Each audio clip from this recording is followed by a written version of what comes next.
Warahmatullahi ta'ala wabarakatuh.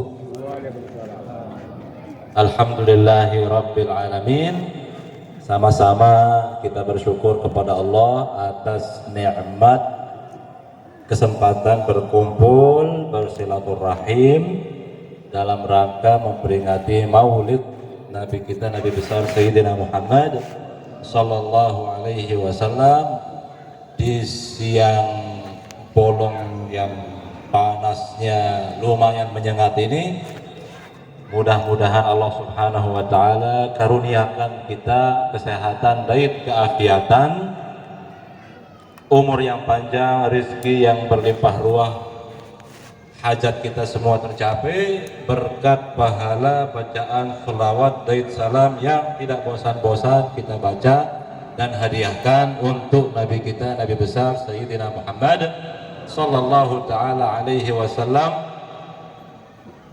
yang berjasa mengajarkan kita bahwa agama kita raske yang terdiri dari 3 tingkatan yang saya yakin sebagian besar yang hadir di sini sudah maklum. Agama kita ada 1, terdiri dari 3 lantai, ibarat bangunan ada 3 lantai. Ada lantai dasar, lantai kedua, lantai ketiga. Jadi agama kita terdiri dari 3 tingkatan: Islam, iman, ihsan. Islam ada berapa rukunnya Bapak Ibu? Ada 5. Iman ada berapa rukunnya? 6. Ihsan ada 1 rukunnya. Kalau kita jumlahkan 5 ditambah 6 ditambah 1 sama dengan 12. 12 adalah angka tanggal lahirnya baginda Rasulullah sallallahu alaihi wasallam, yang menyadari ibu-ibu ini banyak jasanya. Hari ini saya dapat informasi ada banyak sekali dulang-dulang yang disiapkan, ini berkat jasa ibu-ibu. Jasa ibu-ibu ini sudah dirasakan oleh Nabi sejak beliau dilahirkan di muka bumi, sehingga Rasulullah lah yang berjuang mengangkat martabat kaum wanita, berjuang untuk hak-hak ibu-ibu kaum wanita. Rasulullah menyadari ketika beliau lahir, beli jasa ibu-ibu ini di dalam acara mensukseskan prosesi kelahiran beliau. Wanita yang melahirkan beliau adalah Siti. Siapa nama ibu yang melahirkan Nabi? Siti Aminah. Aminah artinya yang mengkondisikan supaya kita aman. Aminah artinya yang mengamankan. Rasulullah, Allah Subhanahu wa taala sudah siapkan, sudah mengatur semuanya selaku arah hikmahnya. Yang melahirkan Nabi namanya Aminah. Harapannya apa? Mudah-mudahan berkat bareng-bareng memperingati maulid ini kita mendapatkan berkah Siti Aminah, kita dan keluarga kita aman, desa kita, negeri kita mudah-mudahan aman. Amin ya rabbal alamin. Ada juga ibu yang hadir, tugasnya menjadi bidan, jadi belian, namanya Siti Ashifa. Ashifa, coba perhatikan, Aminah Ashifa. Ada yang namanya Zaskia Gotik atau Ayu Ting Ting. Nama-nama ini tidak sembarangan nama, pilihan Allah Subhanahu wa taala. Ashifa artinya kesembuhan, Ashifa artinya obat. Mudah-mudahan berkat perayaan maulid ini kita dapat berkah dari Siti Ashifa, yang sakit zahir batin disembuhkan oleh Allah, kita semua dikaruniai kesehatan dan keafiatan. Amin ya rabbal alamin. Ada juga seorang perempuan hadir. Perempuan ini adalah budaknya Abu Lahab. Abu Lahab itu pamannya Nabi. Ketika Siti Aminah bukaan sudah mulai mau melahirkan, Sampai informasi ke Abu Lahab, langsung diperintahkan pembantunya, budak perempuannya ini diperintah oleh Abu Lahab, majikannya, pergi sana, saudara iparku akan melahirkan, coba bantu menyiapkan perlengkapan persalinan. Nanti kalau sudah lahir anaknya, kasih tahu saya apakah laki atau perempuan. Dan kita semua tahu di zaman jahiliyah siaran dengan Ina Ino, kalau dia lahir di muka bumi tidak dianggap, ya, dianggap sampah, dianggap aib, sampai rela tega dikubur hidup-hidup. Nah, siapakah nama wanita budaknya Abu Lahab yang bertugas jadi pembantu menyiapkan alat persalinan? Kalian tahu? Namanya Siti Thuwaibah. Thuwaibah adalah isim tasghir dari thawabun yang bermakna paha. Nah, kalau ada yang lapar pasti bilang paha ayam. Ya, bukan paha ayam tapi pahala. Artinya apa? Apa hikmahnya? Mudah-mudahan kumpulnya kita siang hari ini tidak sia-sia sebagaimana anggapan semeton kita si Wahabi yang sekecil nuduh bid'ah, perayaan Maulid bid'ah, syirik dan sebagainya. Insya Allah hadirnya kita di sini mau kita pahala silaturahim, pahala bertatap muka, pahala mengaji, ya, pahala berbagi rizki, berbagi apa aja ini. Oh, asma, boleh mau sini? Tadi kayak saya tadi, biar ada sedap kopi itu.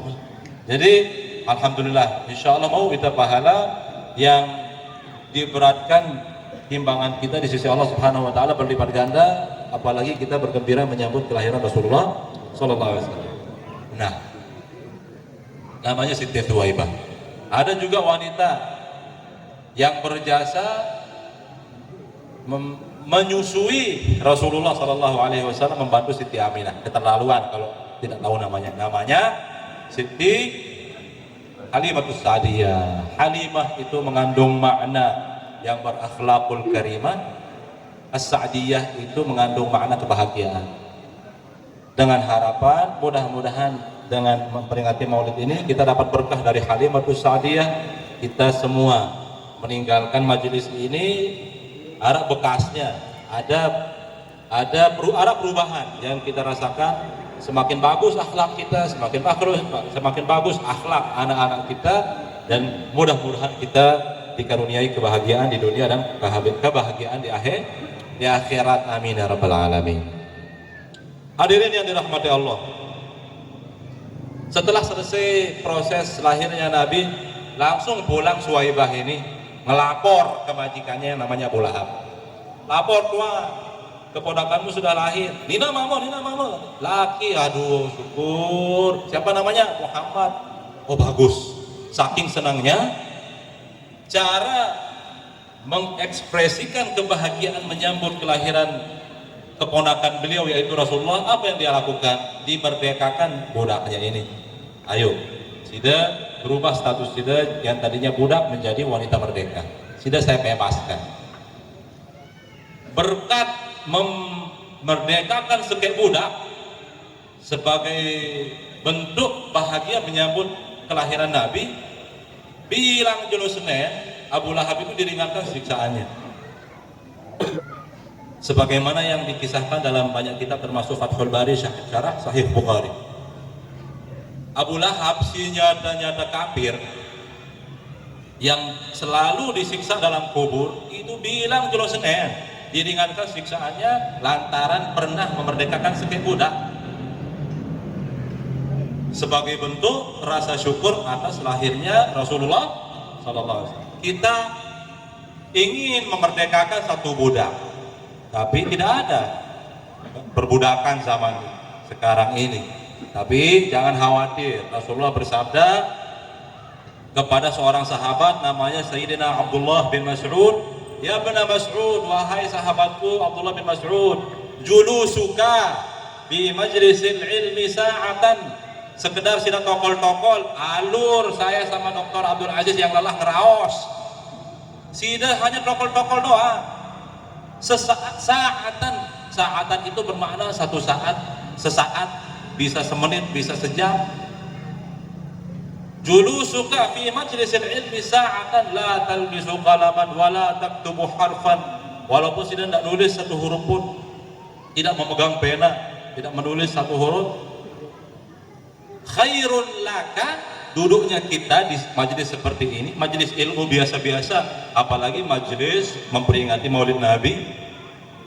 Khairun laka, lebih baik bagimu pahalanya dari pahala duduk sekedar duduk doang, lebih baik daripada pahala min itqi alfi raqabah, daripada memerdekakan 1000 budak. Ya Allah, Abu Lahab memerdekakan sekian budak, diingatkan siksaannya bilang jelo Senin, kita duduk sebentar, sabar walaupun panas. Insya Allah duduknya kita yang sebentar ini dicatat pahalanya seperti memerdekakan 1000 budak. Ya Allah, mudah-mudahan kita dijauhkan dari siksa api neraka, masuk surga berkat syafaat baginda Rasulullah sallallahu alaihi wasallam. Intinya, mohon maaf Bapak Ibu, saya udah bosan ngomong nih. Tadi pagi saya sebenarnya ada pengajian di Rempong, saya punya saudara Dr. Abdul Aziz Soekarnawadi. Orang kirain dia itu saya, karena ujung namanya sama, Soekarnawadi. Jadi dia mewakili saya di Rempong. Saya di Perigi, di Suela, kemudian di Tanah Mai, kemudian di Pancor Kopong, terus barusan di apa namanya tadi itu? Dengget. Sekarang di sini, nanti sore di Mas Page. Nanti malam di mana Ustaz? Di depan Porda itu. Saya doakan saya Bapak Ibu, mudah-mudahan saya sehat, sudah berbusa rasanya mulut saya ini. Intinya dari penyampaian Dr. Abdul Aziz tadi, mari kita tunjukkan rasa cinta kita kepada Rasulullah, kita tingkatkan cinta kita, kerinduan kita kepada Rasulullah sallallahu alaihi wasallam. Karena kalau kita sudah cinta, aman sudah apa-apa ini, ibadah apa selapunya. Ada cerita menarik. Pernah ibu-ibu menggosip Siti Zulaikha setelah terjadi kejar-kejaran antara Siti Zulaikha dengan Nabi Yusuf. Mungkin pelunggu sudah maklum, tidak asing lagi ceritanya kan? Jadi Siti Zulaikha tergoda oleh kegagahan, ketampanan Nabi Yusuf, sampai terjadilah kejar-kejaran, terus sampai ditarik bajunya Nabi Yusuf, sobek-sobek loh di belakang, tahu kan? Kemudian tertangkap basah oleh suaminya. Nah, setelah selesai peristiwa ini Bapak Ibu sekalian, ibu-ibu pada bergosip, jadi buah bibir lah Siti Zulaikha ini. Siti Zulaikha tertarik sama pembantunya Nabi Yusuf. Sampailah di telinga Siti Zulaikha, kesel lah Siti Zulaikha. Akhirnya diundang ibu-ibu ini, ayo kita arisan sekali, ya kan? Kumpul ibu-ibu ini, dibagikanlah masing-masing ibu ini satu apel, satu pisau, satu apel, satu karter, silet, bukan pisau tapi silet. Masing-masing ibu, jadi ibu-ibu diundang arisan, disuruh duduk di dalam masjid seperti ini, katakanlah masjid ya. Terus dibagikan ibu-ibu ini masing-masing satu buah apel dan satu silet, pisau, karter. Ayo silahkan pada dikupas, silahkan dikupas buah ini. Nah, pas ibu-ibu ini mulai mengupas buah apel ini, Siti Zulaikha perintahkan Nabi Yusuf untuk sekedar lewatlah Nabi Yusuf. Langsung ibu-ibu ini semua pandangan fokus tertuju ke wajah gagah, wajah karismatik, wajah berwibawa, wajah mulia Nabi Yusuf alaihissalam. Semua ngangah ngempet elornya dan tidak sadar. Falamma ra'inahu akbarnahu wa qatta'na aydiyahunna wa qulna hasya, dan seterusnya dalam Al-Quran. Wa qatta'na aydiyahunna, wa qatta'na aydiyahunna itu artinya apa?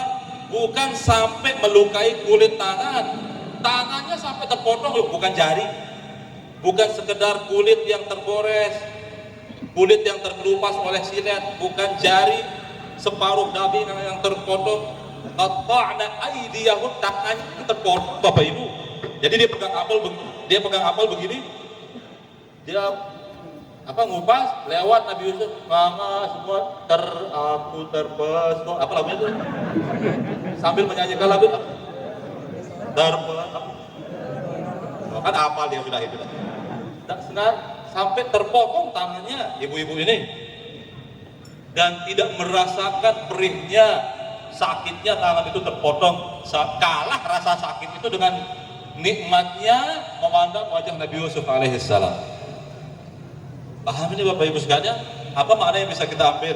Kalau kita sudah kedung cinta, jatuh hati, rasa sakit, rasa lelah, rasa panas ini kalah. Paham Bapak Ibu sekalian? Ada lain sahabat namanya, bukan sahabat, anaknya sahabat. Namanya Sayyidina Urwah bin Az-Zubair. Sayyidina Urwah bin Az-Zubair dalam perjalanan menuju ke Madinah tidak sengaja menginjak duri. Duri ini kebetulan beracun. Hanya dilepas duri ini, kemudian dia lanjutkan perjalanan. Semakin lama semakin pincang dia. Yuk, kenapa kaki saya ini kan? Setelah sampai di Madinah, ngesot dia sampai di Madinah. Ketemu khalifah pada saat itu. Ditanya sama khalifah, yuk sudah kenapa? Ini tidak tahu nih kaki saya ini tiba-tiba rasanya kayak lumpuh, kayak mati rasa, saya sudah nginjak duri.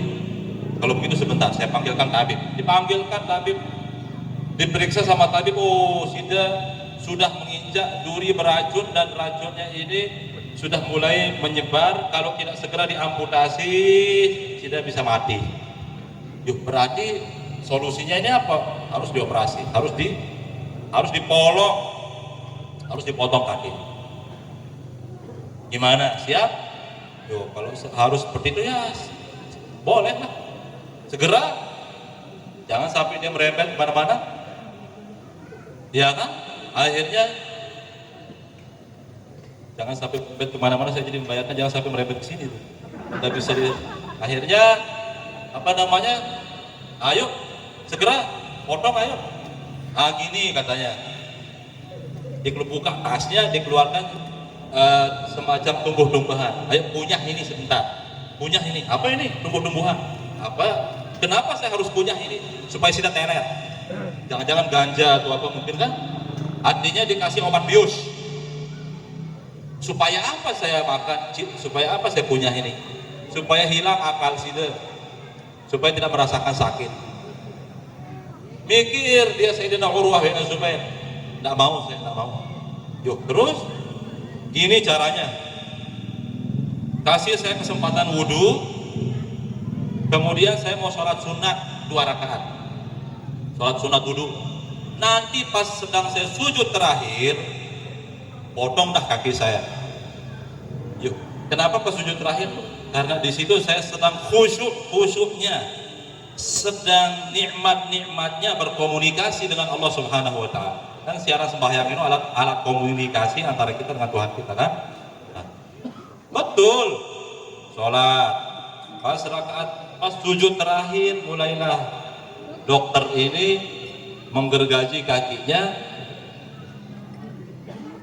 darahnya bercucuran, dia nguit-nguit ini Sayyidina Urwah ini.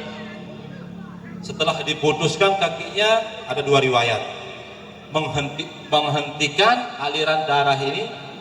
Ada 2 riwayat. Ada yang mengatakan besi dipanaskan di api sampai dia merah besi ini, baru setelah itu ditempel di kakinya supaya menghentikan pendarahan ini. Riwayat yang lain mengatakan minyak goreng. Apa mungkin merek minyak goreng itu tak tahu saya. Pokoknya minyak goreng dipanaskan di atas api. Setelah mendidih minyak ini disebur. Jadi ada 2 riwayat, yang mana benar Allahu a'lam. Yang jelas dua-duanya mengerikan.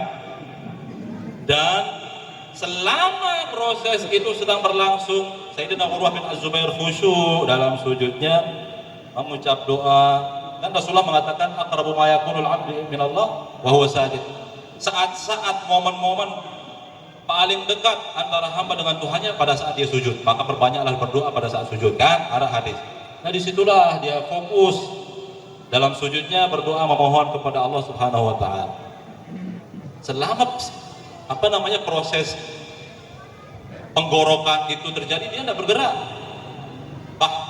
Anehnya setelah selesai operasi, berhenti pendarahan, bangun Sayyidina Urwah, kok tidak seimbang ini, becat baca Assalamualaikum. Dilihat kakinya nggak ada, di situ dia pingsan karena tidak terbiasa. Kaget melihat kondisi kakinya yang sudah terpotong, itulah yang bikin dia pingsan. Kemana aja sih dah waktu digorok itu, gitu loh. Kita digigit nyamuk aja hilang khusyuk kita. Kita sholat digigit nyamuk, hilang kehusyuan kita. Kita sholat saja tiba-tiba tetangga kita gol. Udah berapa skornya ini, berapa? Wah, rakaat pira ini. Nah, yang ingin saya katakan, kecintaannya Sayyidina Urwah yang luar biasa kepada Allah membuat rasa sakit itu hilang, gak terasa malahan. Kita selama ini beribadah banyak keluhan. Mohon maaf kalau boleh pakai bahasa istilah lemah syahwat kita. Lain kalau saya dapat informasi dari guru-guru kita, setiap selesai sholat orang berzikir la ilaha illallah minimal 33 kali. Apalagi ada acara syafaah misalnya, zikiran itu minimal 100 kali. Paling banyak 150-300 kali zikir itu loh. Dulu kuat-kuat orang dulu. Sekarang aja baru la ilaha illallah.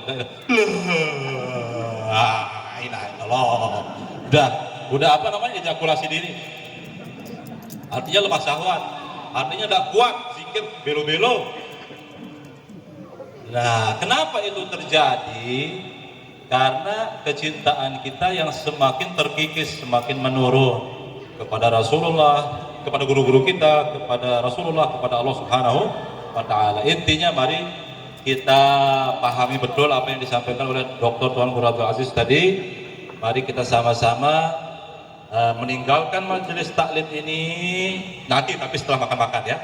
Meninggalkan majelis taklim ini membawa berkah, ya, berkat juga kalau ada. Kita bawa berkat berupa apa? Berupa kesadaran dan perubahan. Mudah-mudahan kondisi kita, keluarga kita, akhlak kita, akhlak anak-anak kita, keluarga kita, mudah-mudahan semakin baik. Amin ya rabbal alamin. Ada 2 hadis. Saya tutup dengan 2 hadis. Pertama, idza talal majlisu kana lisyaitani fihi nasib. Semakin belo acara itu, semakin leluasa bagi setan itu untuk menggoda pikiran kita, menyesatkan kita, menghilangkan kekhusyuan kita. Rasulullah juga bersabda, khairul kalami ma qalla wa dalla, sebaik-baik penyampaian adalah sekejip tapi bermanfaat, sedikit tapi membekas, sedikit tapi diingat, lebih baik daripada dia belo tapi terlupakan, belo tapi melelahkan, belo tapi kita tidak bisa ngerokok. Ya, jadi saya cukupkan sampai di sini. Mudah-mudahan Allah Subhanahu wa taala memberkahi dan meridhai kita semua. Amin ya rabbal alamin. Wa akhiru da'wana alhamdulillahi rabbil alamin. Wassalamualaikum warahmatullahi taala wabarakatuh.